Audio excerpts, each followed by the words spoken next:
আসসালামু আলাইকুম, সবাইকে স্বাগতম।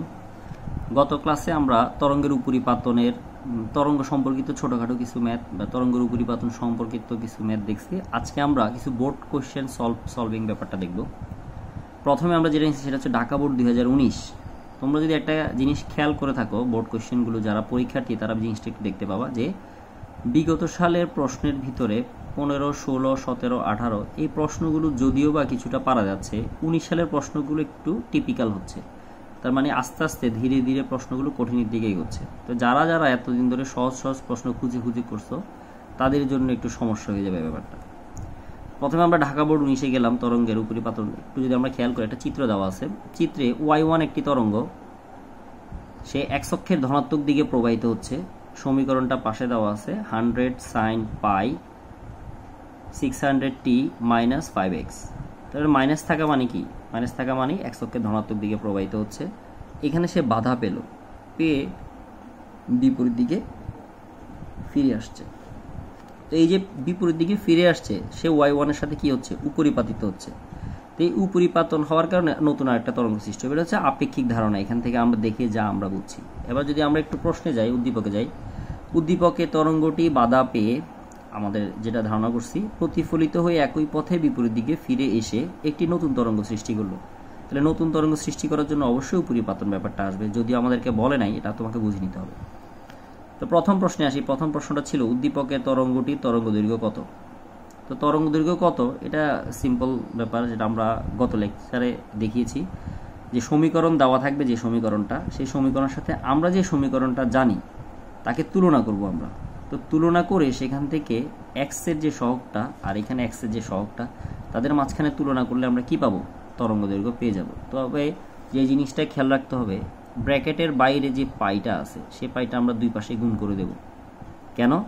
কারণ যে সমীকরণের সাথে আমরা তুলনা করতেছি সেই সমীকরণে ব্র্যাকেট এবং সাইনের মাঝখানে কোনো সহগ বা কোনো চলক নেই। তো সেই ক্ষেত্রে এখানে থাকলে অসুবিধা হবে, মানটা ভুল আসবে। এই ক্ষেত্রে আমরা দুই পাশে কি করে দেব? গুণ করে দেব। তাহলে 600 পাইটি আর মাইনাস 5 পাই এক্স, সেইভাবে ধরে আমরা ল্যামডার মানটা বের করে নিয়ে আসবো, যেটা তোমরা করে আসছো। দ্বিতীয় প্রশ্নটা কি ছিল? উদ্দীপকে সৃষ্ট নতুন তরঙ্গের সর্বোচ্চ বিস্তারের অবস্থানগুলো নির্ণয় করা সম্ভব কি না। সর্বোচ্চ অবস্থান মানে কি? সর্বোচ্চ অবস্থান মানে কি? অবস্থানগুলো কোথায় কোথায় পাওয়া যাচ্ছে। সর্বোচ্চ বিস্তার মানে সুস্পন্দ বিন্দু। তার প্রথম কথা হচ্ছে তোমাকে নতুন তরঙ্গটা সৃষ্টি করতে হবে, আর নতুন তরঙ্গ সৃষ্টি করার জন্য উপরিপাতন করতে হবে। তাহলে আমরা একটা তরঙ্গ আমাদেরকে দেওয়া আছে y1, আর একটা তরঙ্গ আমাদেরকে ধরে নিতে হবে, সেটা হচ্ছে y2। সেটা কি? প্রতিফলিত হয়ে যেটা আসছে। তাহলে প্রতিফলিত তরঙ্গ এর আগের লেকচারে আমরা দেখছি যে 100 sin 600 পাই, পাইটা আমরা গুণ করে দিলাম, করে সাথে একটা পাই অ্যাড করলাম, কারণ প্রতিফলিত হলেই একটা পাই অ্যাড করতে হবে। কেন? কারণ প্রথম তরঙ্গটা যেভাবে যাবে, পরের তরঙ্গটা ঠিক তার বিপরীত দিক থেকে আসবে। তার মানে এটা যাচ্ছে উপরে, আর এই অর্ধেক পাচ্ছি আমরা কোথায়? নিচে। তাহলে দুইটার মাঝখানে দশার পার্থক্য কত? 180। এই কারণে পাইটা অ্যাড করতে হচ্ছে। তো এই পাই অ্যাড করার কারণে সামনে একটা মাইনাস আসে। কেন আসে সেটা গত লেকচারে একবার বলেছি, একটু দেখে নিবা। তাহলে এটা হচ্ছে y2। তাহলে এবার y1 যেটা প্রশ্নে দেওয়া আছে, y2 যেটা আমরা বের করলাম, দুইজনের উপরিপাতন ঘটাবো। করানোর পর এই রেজাল্ট আমরা পাবো। তার মধ্যে যে ফাংশনটার সাথে টি থাকবে সেটা বর্তমান থাকবে, বাদ বাকি যা থাকবে চিহ্ন সহ সবাইকে আমরা কি ধরবো? লব্ধি তরঙ্গের বিস্তার। এর পরবর্তী অংশটুকু গত লেকচারে আমরা অঙ্কগুলো যেভাবে করেছি, কি করতে হবে? যেটা বিস্তার ধরবো, বিস্তারের ভিতরে সাইন পুরোটা হবে থিটা। সাইন থিটার সর্বোচ্চ, আমাদেরকে সর্বোচ্চ বলছে, সর্বোচ্চ হচ্ছে +-1, +-1 ধরে সেখান থেকে আমরা এক্স এর মানটাকে বের করে নিয়ে আসবো। তাহলে এক্স এর অনেকগুলো মান আসবে, ওই মানগুলোর জন্য আমরা কি পাবো? অবস্থানগুলো বের, ওগুলোই হবে অবস্থান। ওই অবস্থানগুলো আমরা বের করে, তার মানে এক্স এর মানটা তুমি বের করে দেখাবা। তুমি বলে দিবা যে এক্স এর মান এটা x Y Z A B C D কিছু একটা, এগুলো হওয়ার কারণে আমরা কি পাবো? নতুন তরঙ্গের সর্বোচ্চ বিস্তার পাবো। এটা না পারলে আমাকে অবশ্যই জানাবা, আমি করে দেওয়ার চেষ্টা করব। পরের যে বোর্ডটা সেটা হচ্ছে রাজশাহী বোর্ড 2019। প্রশ্নটা একটু ঝামেলার, অনেকে এই জিনিসটাকে অ্যাভয়েড করে যাচ্ছে। এরকম প্রশ্ন আসতে পারে, যেহেতু একবার বোর্ডে আসছে, ধারণাটা তুমি মাথায় রাখতে পারো। যদি তোমার মনে হয় যে প্রশ্নটা বেশি কঠিন, সেই ক্ষেত্রে তুমি স্কিপ করে যেতে পারো। একটি তরঙ্গের সমীকরণ আমাদেরকে দেওয়া আছে। তো সমীকরণ থেকে তোমাকে কয়েকটা জিনিস প্রথমে ডিসাইড করতে হবে। সেটা হচ্ছে ওয়াই লিখে পাশে এক্স আর টি লিখছে, যারা ম্যাথ করছি আমরা, সেই ম্যাথে আমরা দেখব ফাংশনকে সবসময় পাশে এক্স আর ওয়াই, এগুলো মানে চলক। তার মানে এখানে চলক কয়টা? দুইটা, এক্স এবং টি। 3 sin 36t plus 0.018 x plus 5/4। 5/4টা এক্সট্রাভাবে অ্যাড করা হয়েছে। কিভাবে? আমরা যদি একটু খেয়াল করে দেখি, যেমন তোমাকে আমি দিলাম cos থিটা, তুমি পরের লাইনে কি লিখলা? Sine theta plus π/2। তাহলে তুমি π/2টা কি করে দিলা? অ্যাড করে দিলা। চাইলে অ্যাড করতে পারো, সেই ক্ষেত্রে কসের ফাংশনটা কি হয়েছে? পরিবর্তিত হয়েছে। তার মানে চাইলে এরকমভাবে আমরা অ্যাড করতে পারি। এখানে π/4 মানে 45 ডিগ্রি আগে থেকে অ্যাড করা আছে, এটা নিয়ে আমাদের টেনশন করার কোনো কারণ নেই। তো আমরা একটু প্রশ্নে যাই, তাহলে প্রশ্নের সাথে সাথে আমরা তাল মিলিয়ে চলি। একটু তরঙ্গটির পর্যায়কাল হিসেব করো। তাহলে পর্যায়কাল তিনটা ফাংশনের ভিতরে কোথায় আছে? এ তো থাকবেই না, কারণ এটা সম্পূর্ণ এক্সট্রা। আমাদেরকে চলক দুইটা যদি আমরা দেখি, এক্স এবং টি, টি এর ভিতরে যে অংশটুকু থাকে সেটাকে আমরা কি বলি? ওমেগা। মনে আছে কিনা? এ sine omega T plus del, ডেলের পরিবর্তে আমরা লিখতে পারি 2πx/λ। ওটা সম্পূর্ণভাবে আলাদা একটা ধ্রুবক আমরা ধরে নিলাম। কেন? কারণ আমরা চাইলে এরকমভাবে ত্রিকোণমিতিক সাইন ফাংশন পরিবর্তনের সময় আমরা এক্সট্রাভাবে একটা থিটা অ্যাড করতে পারি। তো সেটাকে আমি কে হিসেবে ধরে নিয়েছি। তাহলে এখন যদি দুইটাকে আমরা সহগ সমীকৃত করি, কেটা সবসময় আমরা ধরবো না, যেহেতু এখানে এক্সট্রাভাবে π/4 আছে, শুধু সেই ক্ষেত্রেই সহগ সমীকৃত মানে তুলনা করার স্বার্থে আমি এখানে কে ধরে নিয়েছি। তাহলে আমাদের দরকার পর্যায়কাল। পর্যায়কাল আছে ওমেগার ভিতরে। তাহলে টি এর সহগগুলো যদি শুধু সমীকৃত করা হয় বা সমান ধরা হয়, তাহলে আমরা টি এর মান পেয়ে যাচ্ছি ওমেগা সমান 36। সেখান থেকে আমরা পর্যায়কাল বের করলাম, কত আসতেছে? 1/18, 0.0556 সেকেন্ড। এগুলো প্রথম প্রশ্ন। দ্বিতীয় প্রশ্ন, x=0 ধরে ভিটি বেগ সময় গ্রাফের প্রকৃতি কিরূপ হবে? তার মানে গ্রাফটা দেখতে কেমন হবে সেটা তোমাকে দেখাইতে বলা হয়েছে। মানে গ্রাফটা তোমাকে দেখাইতে হবে, কথা হচ্ছে এটা। তাহলে প্রথম কথা, x= যদি 0 ধরাই হয়, তাহলে সমীকরণটা প্রথমে চেঞ্জ হয়ে যাচ্ছে। কি হচ্ছে? x এর অংশটা 0 হয়ে গেল, 36π প্লাস π/4। তার মানে এই সমীকরণটাকে এখন আমরা এভাবে তুলনা করতে পারি যে a sin omega T plus del, কারণ ডেলকে আমরা কি আকারে প্রকাশ করি? রেডিয়ান আকারে। আচ্ছা, যাই হোক, সমস্যা নেই। তাহলে এবার আসি আমরা, ফাংশনটা কিসের ফাংশন? সাইনের ফাংশন। তাহলে সাইনের ফাংশন হলে আমরা সাইনের ফাংশনে যদি একটা চিত্র আঁকি, তাহলে চিত্রটা কার কার? স্মরণ সময় লেখো চিত্র, কিন্তু আমার কাছে চাওয়া হয়েছে কি? বেগ সময়। তো স্মরণ সময়টা আমরা বুঝে নেই, দরকার নাই যদিও, তারপর আমি বলে দিলাম বুঝার সুবিধার জন্য। বেগ সময়টা আমরা পরে দেখাচ্ছি।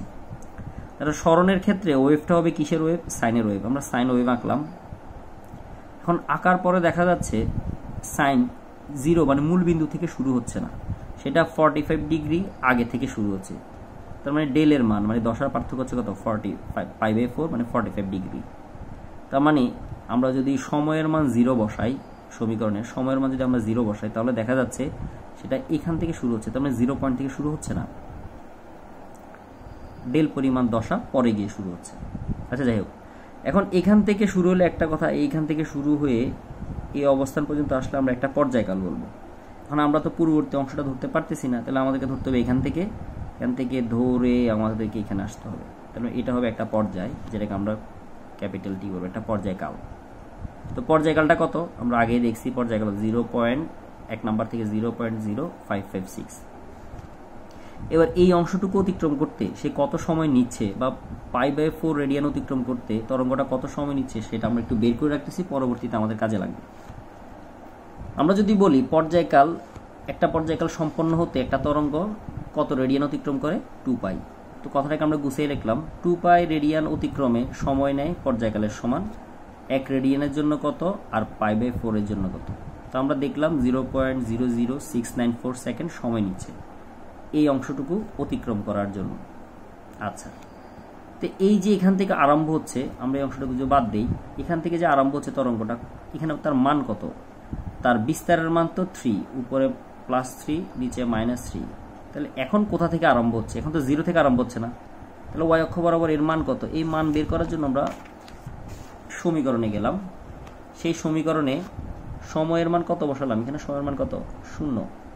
সময়ের মান 0 বসিয়ে আমরা কত পাচ্ছি? 3 sin π/4, সেখান থেকে মান আসছে 2.12।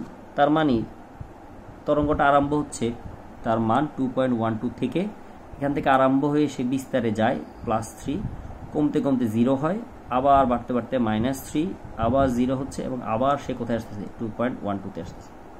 তো তোমাকে এই ধরনের ক্ষেত্রে যে প্রশ্ন তোমাকে বলছে ভিটি বেগ সময় লেখচিত্র অঙ্কন করার জন্য, যদি তোমাকে প্রশ্ন বলতো স্মরণ সময় লেখচিত্র অঙ্কন করো, সেই ক্ষেত্রে তুমি লেখচিত্রটা এইভাবে অঙ্কন করতে এবং তার বিভিন্ন পয়েন্টে টি এর মানগুলো বসিয়ে দিতে, সেটাই ছিল তোমার অ্যান্সার। তো এখন বিভিন্ন বিন্দুতে সময়গুলো তুমি কি বসাবে, প্রথমে আসে আমরা সেই কথাটাই। তাহলে এখন যদি তুমি খেয়াল করে দেখো যে এখান থেকে যদি তরঙ্গটা আরম্ভ হতো, এখানে এসে এখানে আসতো, আবার এখানে আসতো, তাহলে সেটা একটা সম্পূর্ণ পর্যায় অতিক্রম করতো। তো একটা পর্যায়ের অর্ধেককে আমরা কি বলি, পর্যায়কাল অর্ধেক T/2। এখন এটা তো T/2 হচ্ছে না, কারণ এই অংশটুকু আমরা বাদ দিয়ে দিচ্ছি। তো এই অংশটুকু সময় কত আমরা কিছুক্ষণ আগে বের করছি, তাহলে এখানে T1 এর সময়টা কত হবে, তাহলে পর্যায়কাল হচ্ছে এটা, আর π/4 এর জন্য যে সময়টা সেটা হচ্ছে এটা। তাহলে T1 কত হয়ে যাচ্ছে, তাহলে T1 হচ্ছে T/2, মানে পর্যায়কালের যে অর্ধেক ছিল তার থেকেও π/4 বাদ যাবে, স্মল টি সময়টা বাদ যাচ্ছে। তাহলে T/2 এর সময় হচ্ছে কত, 0.0556 divided by 2 minus small tea এর মান হচ্ছে 0.00694। এখান থেকে তুমি T1 এর মান পাবা, সেম ভাবে তুমি T2 এর মানটা পাচ্ছ ক্যাপিটাল T মাইনাস টি। ক্যাপিটাল T মাইনাস টি কেন, T2 এর মান সম্পূর্ণটা যদি শেষ হতো, এখানে হচ্ছে পর্যায়কাল পাওয়ার কথা, কিন্তু আমরা পাচ্ছি না কেন, কারণ π/4টা আমাদেরকে বাদ দিতে হচ্ছে। তাহলে শুরু হচ্ছে এখান থেকে, শুরু হয়ে এখানে আসতে হবে, এখানে আসলে একটা সম্পূর্ণ পর্যায় শেষ হবে, কিন্তু আমাদের দরকার T2 এর মানটা। তাহলে T2 এর মান কত হবে, পুরো পর্যায়কাল যেটা আগে থাকার কথা সেখান থেকে π/4 বাদ যাবে, π/4টা বাদ যাচ্ছে, তাহলে বড় টি মাইনাস।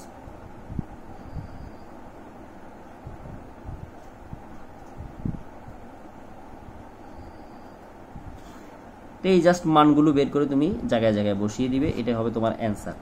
এটা হচ্ছে যদি স্মরণ সময় লেখচিত্র আমাদেরকে বলা হয়। প্রশ্নটা একটু ডিফিকাল্ট, একটু ধীরে ধীরে বোঝার চেষ্টা করবে।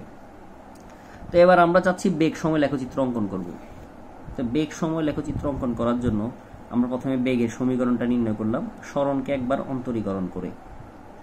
সেখান থেকে আমরা পেলাম, অন্তরীকরণের প্রসেসটা দেখিয়ে দিলাম, সেখান থেকে আমরা পেলাম 108 cos 36t প্লাস 5/4। আচ্ছা, তা আবার আগের মতো কসের ফাংশনটা সবসময় শুরু হয় কোত্থেকে, সর্বোচ্চ বিন্দু থেকে। তার মানে সর্বোচ্চ কত, প্লাস 108, নিচের দিকে সর্বোচ্চ হচ্ছে মাইনাস 108। এখান থেকে শুরু হওয়ার কথা, শুরু হয়ে সে আবার এখানে আসার কথা, কিন্তু যেহেতু আমাকে π/4 বাদ দিতে বলা হয়েছে, কেন, এই যে π/4 এই অংশটুকুর পরে আমাকে শুরু করতে হবে, তার মানে এই সময়টা আমাকে বাদ দিতে হবে। তাহলে শুরু হবে এখান থেকে, এর মানটা কত আসতেছে, যেখান থেকে শুরু হচ্ছে সেখানে মান আসতেছে কত, সেখানে আমরা টি এর মান 0 বসিয়ে আবার বের করলাম ভি এর মান 76.36। এখান থেকে শুরু হচ্ছে, তরঙ্গটা শুরু হবে, শুরু হয়ে সেখানে আবার ফিরে আসবে। তো বিভিন্ন পয়েন্টে যে মানগুলো, সেই মানগুলো তোমাকে আবার বসাতে হবে। তো আমরা যেহেতু আগে T1 এবং T2 মানটা বের করে রাখছি, তো সেই ক্ষেত্রে আমরা T1 এবং T2 মানটা এখানে বসিয়ে দিতে পারবো, আমাদের জন্য সুবিধা। তো যারা প্রথম থেকে করবে তাদের ক্ষেত্রে এই অংশটুকু করে আসতে হবে, এই অংশটা যারা বাদ দিবে পরীক্ষায় তাদেরকে এই অংশটুকু করতে হবে। কিভাবে কি, এখান থেকে শুরু হচ্ছে, তাহলে আগেরটার সাথে যদি আমরা এটাকে মিলাই, যদি ধরি এখান থেকে তরঙ্গটা শুরু হচ্ছে, শুরু হয়ে এখানে আসছে, সময় হচ্ছে T1, তার মানে অর্ধচক্র অতিক্রম করলো। তাহলে এখান থেকে যদি শুরু করতো, এখান থেকে শুরু করে এখানে আসলে অর্ধচক্র হতো, তার মানে এখানে সময়টা হচ্ছে T1, এখানে সময় হচ্ছে T1। তাহলে T1 এর মান তুমি এখানে বসাবে। পরবর্তীতে পরের অর্ধচক্র অতিক্রম করার জন্য সময় হচ্ছে T2, তাহলে পরের অর্ধচক্র সময় এখানে, এখানের জন্য হচ্ছে T2, T2 এর মানটা বসিয়ে দিবে। তাহলে এই যে মানগুলো বসিয়ে যে গ্রাফটা তুমি তৈরি করলে, সেটাই হচ্ছে কি আমাদের যে প্রশ্নটা চাওয়া হয়েছে, বেগ সময় লেখচিত্রটা হবে এইরূপ। এরপরে যদি আমরা যাই, প্রশ্নটা একটু কঠিন ছিল, একটু সহজ প্রশ্নে যাই আমাদের। চট্টগ্রাম বোর্ড 2019, PQ আর তিনটি শূন্যশলাকা একটি নির্দিষ্ট মাধ্যমে স্থাপন করা হলো। মাধ্যম নির্দিষ্ট হলে বেগের মান হবে একই। পি শূন্যশলাকার 4টি পূর্ণ তরঙ্গ দৈর্ঘ্য, কিউ এর 5টি পূর্ণ তরঙ্গ দৈর্ঘ্যের সমান, তাদের মধ্যে কম্পাঙ্কের পার্থক্য আর শূন্যশলাকা দ্বারা সৃষ্ট অগ্রগামী তরঙ্গ সমীকরণ দেওয়া আছে। সবকিছুই প্রশ্নে। আমাদেরকে যা করতে হবে, প্রথম প্রশ্নে উদ্দীপকের পি ও কিউ শূন্যশলাকার আমরা দেখতেছি উদ্দীপকের পি ও কিউ শূন্যশলাকা নির্ণয় করতে বলছে। তো নির্ণয় করার জন্য আমাদেরকে কি করতে হবে, প্রথমে প্রশ্নে দেওয়া আছে 4টি পূর্ণ তরঙ্গ দৈর্ঘ্য পি এর তরঙ্গ দৈর্ঘ্য 4টি পি আর কিউ এর 5টি, দুইটা সমান হবে। এটা প্রশ্ন মতো 1 নম্বর সমীকরণ দিলাম। তাহলে এবার যেহেতু মাধ্যম আমাদেরকে নির্দিষ্ট বলছে, সেক্ষেত্রে বেগের মান হবে সেম। তো বেগের মান যদি সেম হয় তাহলে আমরা বলতে পারি কম্পাঙ্ক তরঙ্গ দৈর্ঘ্যের ব্যস্তানুপাতিক। তাহলে যার তরঙ্গ দৈর্ঘ্য বেশি তার কম্পাঙ্ক হবে কম, যার কম্পাঙ্ক কম তার তরঙ্গ দৈর্ঘ্য বেশি। তাহলে সেই হিসেবে দেখা যাচ্ছে কিউ এর কম্পাঙ্ক বেশি, পি এর কম্পাঙ্ক কম, তাহলে তাদের বিয়োগফল হচ্ছে 60, যেটা প্রশ্নে দেওয়া আছে। কম্পাঙ্কের পার্থক্য বলছে, তাহলে বড়টা বিয়োগ ছোটটা হবে 60। এবার যেহেতু দুই ক্ষেত্রে মানে পি এর জন্য এবং কিউ এর জন্য যদি আমরা আলাদাভাবে সূত্র লিখি, V equal to F lambda, V equal to F lambda, একটা পি এর জন্য একটা হচ্ছে কিউ এর জন্য। তাহলে বাম পক্ষ সমান, ডান পক্ষ সমান, সেখান থেকে আমরা চাইলে এই সমীকরণটা আনতে পারি। অথবা আমরা এখানে যেভাবে বলছি কম্পাঙ্ক এবং তরঙ্গ দৈর্ঘ্য ব্যস্তানুপাতিক, দেখা যাচ্ছে পি এর কম্পাঙ্ক আর পি এর তরঙ্গ দৈর্ঘ্য ক্রসে আছে, কিউ এর কম্পাঙ্ক কিউ এর তরঙ্গ দৈর্ঘ্য সেটাও ক্রসে আছে। তো এইভাবে ধরো আমরা এই সমীকরণটা নিয়ে আসতে পারি। সমীকরণটা কেন আনলাম? এই জিনিসটার সাথে মিলানোর জন্য। তো আমরা 1 নম্বর সমীকরণটা যদি খেয়াল করি, কি পাওয়া যাচ্ছে? ল্যামডা পি সমান 5/4 ল্যামডা কিউ, অথবা lambda p by lambda q সমান 5/4। তাহলে আবার lambda p by lambda q সমান f q by f p, সেটা হবে 5/4, ঠিক আছে। এবার এখানে আমরা একটা 2 নম্বর সমীকরণে যদি এই মানটা গিয়ে বসাই, 2 নম্বর সমীকরণে যদি আমরা মানটা গিয়ে বসাই, সেখান থেকে আমরা পি মাধ্যমের কম্পাঙ্কটা বের করে নিয়ে আসতে পারবো। পি মাধ্যমের কম্পাঙ্ক 240, পি মাধ্যমের কম্পাঙ্ক যদি আমরা 2 নম্বর সমীকরণে বসাই, তাহলে আমরা এফ কিউটা পেয়ে যাব 300 হার্জ। এইভাবে আমরা পি এবং কিউ সুষলাকার কম্পাঙ্কটা নির্ণয় করতে পারছি। সেটা হচ্ছে প্রথম প্রশ্ন। এবার দ্বিতীয় প্রশ্ন যদি আমরা যাই, বলছে কি পদক্ষেপ গ্রহণ করলে কিউ সুষলাকার তরঙ্গ দ্বারা স্থির তরঙ্গ পাওয়া যাবে। তাহলে কিউ সুষলাকার একটা সমীকরণ আমাদেরকে দেওয়া আছে, এটা হচ্ছে অগ্রগামী তরঙ্গ, প্রথম কথা। দ্বিতীয় কথা হচ্ছে মাঝখানে মাইনাস, তার মানে এক্স অক্ষের ধনাত্মক দিকে।